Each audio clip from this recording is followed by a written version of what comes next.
But with all that the Quakers did for the anti-slavery movement and the Underground Railroad, they certainly did not do it alone. In the Underground Railroad, it was the enslaved, the freedom seekers, and the freed slaves who took initiative and took action at the risk of their own lives.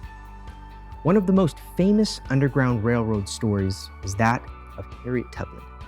After experiencing the evils of slavery and witnessing her sisters being sold away, Harriet resolved that trying to escape with her brothers was a better option than being a slave.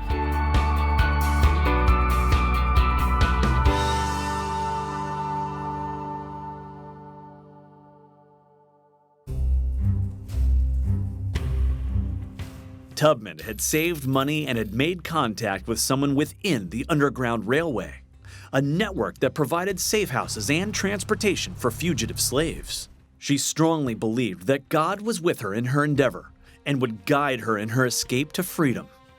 "'Twa'n't me, 'twas the Lord. I always told him, I trust to you. I don't know where to go or what to do, but I expect you to lead me." And he always did.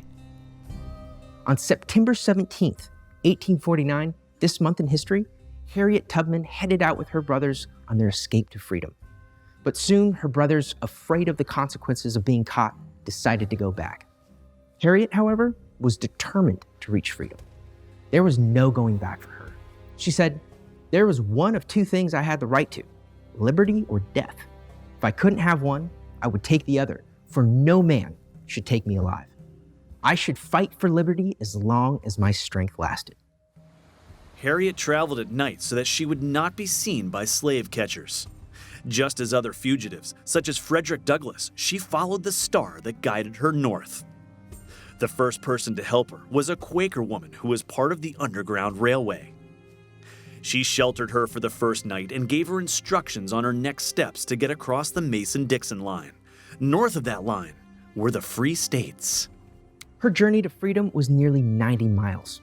It's unclear how long it took her, but no matter how long, she was not turning back. She says of the moment she crossed that line, "When I found I had crossed that line, I looked at my hands to see if I was the same person. There was such a glory over everything. The sun came like gold through the trees and over the fields, and I felt like I was in heaven." Harriet found her way to Philadelphia through the help of blacks and whites along the Underground Railway. When she arrived, she sought work as a domestic. Her plan was to save her money up so she could help the rest of her family escape. In December 1850, Tubman took on her very first Underground Railroad mission. She would rescue her niece, Keziah Boley, and Boley's 2 children. Keziah's husband had already been freed, so together they turned to the maritime networks to help with the rescue. In a daring moment, John secretly stole his wife and their children from the auction block in Maryland and sailed them in a small boat to Baltimore, where Tubman waited to hide them.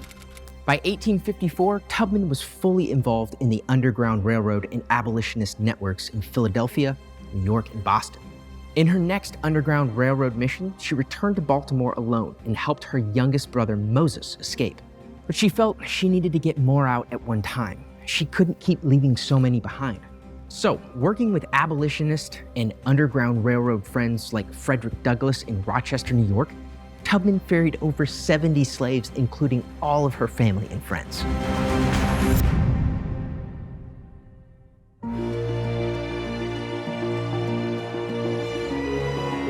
For others whom she could not go rescue herself, she gave detailed instructions for their escape and the locations of Quakers and freed slaves along the route. It is believed over 50 other slaves were freed by her efforts.